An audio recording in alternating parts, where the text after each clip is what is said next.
सभापति महोदय, सरकार ने कृषि फार्म खोले हैं। विराम। क्या ये फार्म घाटे में नहीं चल रहे हैं? प्रश्नवाचक। अगर सारे खर्च जोड़ दिए जाएं, बड़े बड़े अधिकारियों के वेतन जोड़ दिए जाएं, तो पता चलेगा कि सारे ये कृषि फार्म घाटे में चल रहे हैं। विराम। क्या इसी तरह से आप सारे किसानों को घाटे पर खेती करने के लिए मजबूर करेंगे? प्रश्नवाचक। जिस क्षेत्र से मैं आता हूँ वहाँ एक पुल बना है। विराम। मैंने 10 वर्ष तक अपनी विधानसभा में इस पुल के लिए कोशिश की है। विराम।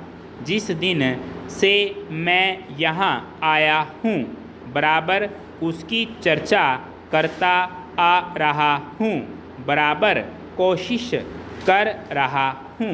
विराम। मैं कहता हूँ कि गंगा पर वह पुल बने।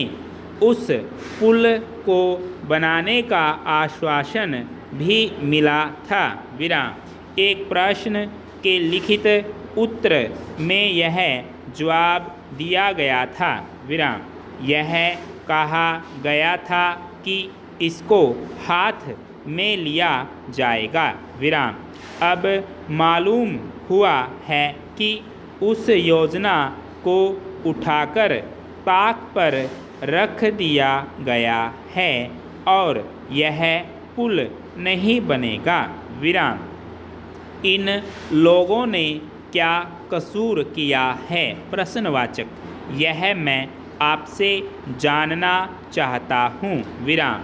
हमारे क्षेत्र के लोगों ने पाकिस्तान की लड़ाई में सरकार को हर तरह का सहयोग दिया था, हर तरह की सहायता दी थी। विराम। हमारे यहाँ के नौजवान भी मोर्चे पर जाकर डटे। विराम। जिस समय पाकिस्तान के साथ हमारा युद्ध चल रहा था तो कहीं कोई बात नहीं थी। विराम। अन्न की कमी कहीं नहीं थी। विराम। अन्न की कमी भी हमारे विरोधी साथी पैदा करते हैं जो यह चाहते हैं कि सरकार असफल हो जाए। विराम। ये लोग जो कहते हैं उसको आप समझें। विराम।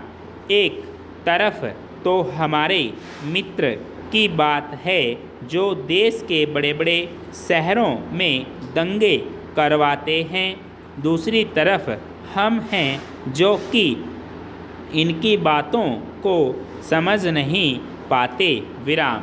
इसको सभी वे लोग मिल जाते हैं जो बेकार होते हैं या जो दंगे करवाने के लिए उत्सुक हैं।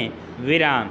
इसलिए सरकार का इन सारी चीज़ों की तरफ ध्यान नहीं जाना चाहिए और उसको सोचना चाहिए कि क्या तरीका इन सबसे बचने का हो सकता है।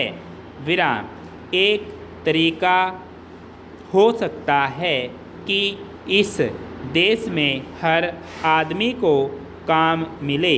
विराम। देहात में लोगों को करने के लिए काम मिले और खादी कमीशन की जो योजना है और जो कि एक अच्छी योजना है वह ठीक तरह से चले। विराम। सौभाग्य से मैं आर्य समाज संगठन से संबंध रखता हूँ। संपूर्ण विराम।